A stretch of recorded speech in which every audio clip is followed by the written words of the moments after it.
Hello guys, welcome to on channel The Current World. So guys, first of all I wanna wish to you all happy 74th independence day. Guys आज हम देश का 74वां स्वतंत्रता दिवस celebrate कर रहे हैं और हमारे प्राइम मिनिस्टर ने जो है दिल्ली में लाल किले के ऊपर से स्वतंत्रता दिवस के में जो है तिरंगा फहरा दिया है। उन्होंने कई सारी बातें की हैं। स्वतंत्रता दिवस के मौके पर जो हमारे प्राइम मिनिस्टर हैं उन्होंने स्कूली बच्चों के ना होने पर बेहद दुख जताया है। तिरंगा फहराने के बाद उन्होंने राष्ट्र को संबोधित किया। अपने संबोधन में उन्होंने देश को हर तरीके से आत्मनिर्भर बनाने में जो है बहुत अधिक जोर दिया है। साथ ही उन तमाम उपलब्धियों को भी गिनाया जो बीते कुछ सालों में सरकार ने की हैं।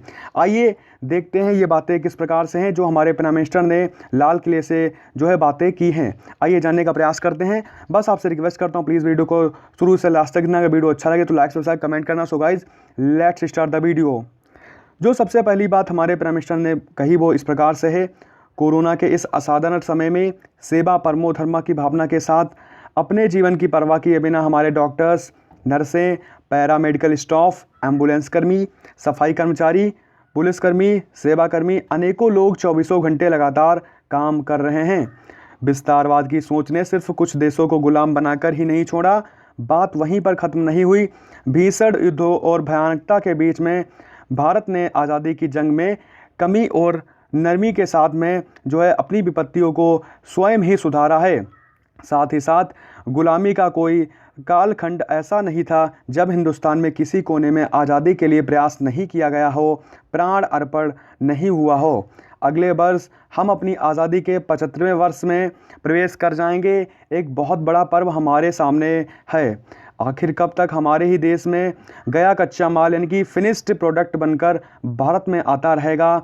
एक समय ऐसा भी था जब हमारी कृषि व्यवस्था बहुत ही पिछड़ी हुई थी। तब सबसे बड़ी चिंता थी कि देशवासियों का पेट कैसे भरा जाए। आज जब हम सिर्फ भारत ही नहीं दुनिया के कई देशों का पेट भर सकते हैं यानी कि हम इतने सक्षम हो चुके हैं। आत्मनिर्भर भारत का मतलब सिर्फ आयात कम करना ही नहीं, हमारी क्षमता, हमारी क्रिएटिविटी, हमारी स्किल्स को बढ़ाना भी है।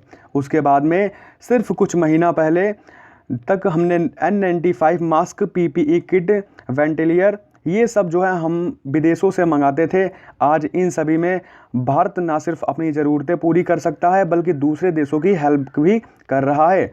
कौन सोच सकता था कि कभी देश में गरीबी के जनधन खातों में हज़ारों लाखों करोड़ों रुपए सीधे ट्रांसफ़र हो जाएंगे।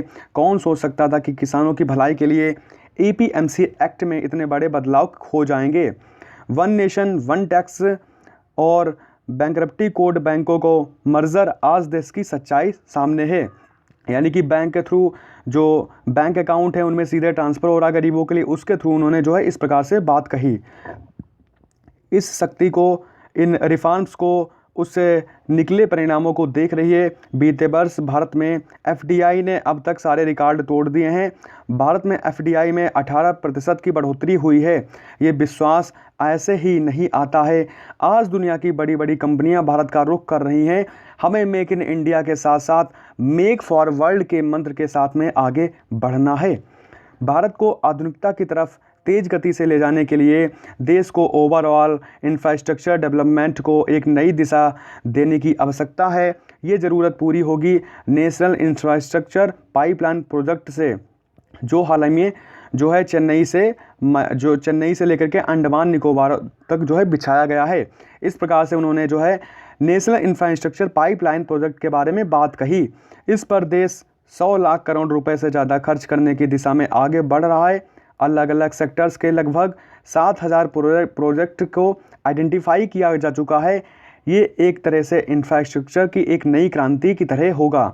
अब इंफ्रास्ट्रक्चर में सॉइल्स को ख़त्म करने का युग आ गया है। इसके लिए पूरे देश को मल्टी मॉडल कनेक्टिविटी इंफ्रास्ट्रक्चर से जोड़ने की एक बहुत बड़ी योजना सामने है।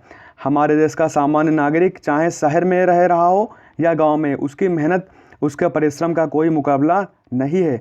7 करोड़ गरीब परिवारों को मुफ्त में सिलेंडर दिए गए। राशन कार्ड हो या कोई भी सेलिब्रिटी के थ्रू या फिर कोई भी मतलब जो वर्क हमने किया वो सीधे तौर पर गरीबों तक पहुंचा है। 80 करोड़ से ज़्यादा लोगों को मुफ्त में अन्न की व्यवस्था की गई है।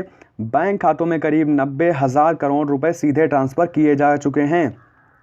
कुछ वर्ष पहले तक ये सब कल्पना भी नहीं की जा सकती थी कि इतना सारा काम बिना किसी लीकेज के हो जाएगा, गरीब के साथ सीधे पैसा पहुंच जाएगा।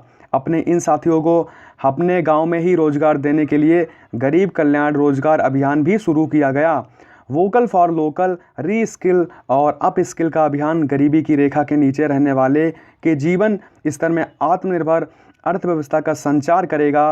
विकास के मामले में देश के कई क्षेत्र भी पीछे रह गए हैं। ऐसे 110 से ज़्यादा आकांक्षी जिलों को चुनकर वहां पर विशेष प्रयास किए जा रहे हैं ताकि वहां के लोगों को बेहतर शिक्षा मिले, बेहतर स्वास्थ्य सुविधाएं मिले, रोजगार के बेहतर अवसर मिले।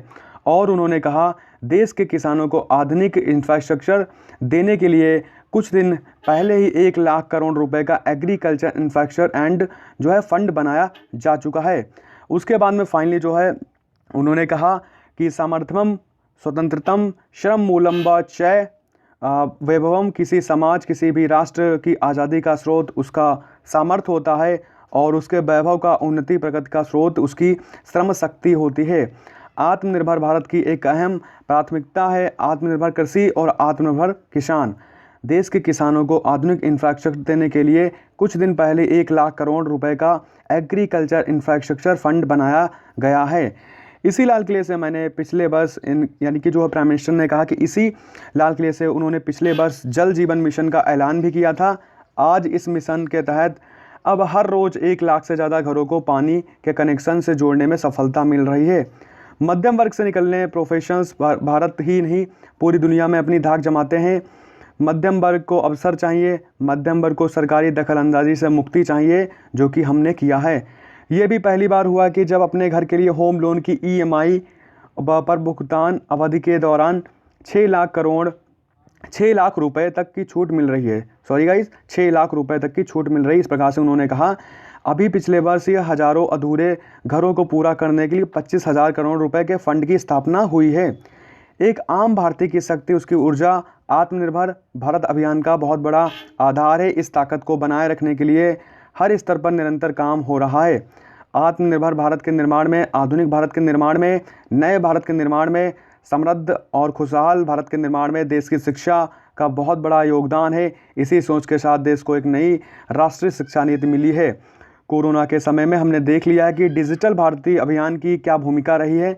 अभी पिछले महीने ही करीब 3 लाख करोड़ रुपए का ट्रांजैक्शन अकेले BHIM यानी कि UPI ने जो है किया है। साल 2014 से पहले देश की सिर्फ 5 दर्जन पंचायतें ऑप्टिकल फाइबर से जुड़ी हुई थी। ऑप्टिकल फाइबर का मतलब है जिनके थ्रू जो डाटा होता है, जो मतलब सिमों का डाटा होता है, जिनके थ्रू हम नेट का इस्तेमाल करते हैं, उसकी ऑप्टिकल फाइबर की उन्होंने बात कही कि बीते 5 साल में देश में 1.5 लाख ग्राम पंचायतों को ऑप्टिकल फाइबर से जोड़ा गया है। यानी कि जो ग्रामीण क्षेत्र है वो डाटा कनेक्शन से जोड़ा जा चुका है। यानी कि उन्होंने ग्राम जो है गांव है वहां तक ऑप्टिकल फाइबर की जो है सुविधाएं पहुंचाई हैं। इस बात को उन्होंने कहा है। आने वाले 1000 दिन में इस लक्ष्य को पूरा कर लिया जाएगा कि उन्होंने जो है 1000 दिन में देश के हर गाँव तक ऑप्टिकल फाइबर से जोड़ने का जो है प्रयास करने की बात कही है। इसके बाद भारत इस संदर्भ में सचेत है कि सतर्क है और इन खतरों का सामना करने के लिए फैसले ले रहा है और नई नई व्यवस्थाएं भी लगातार विकसित कर रहा है। देश में नई राष्ट्रीय साइबर सुरक्षा रणनीति का मसौदा भी तैयार कर लिया जाएगा।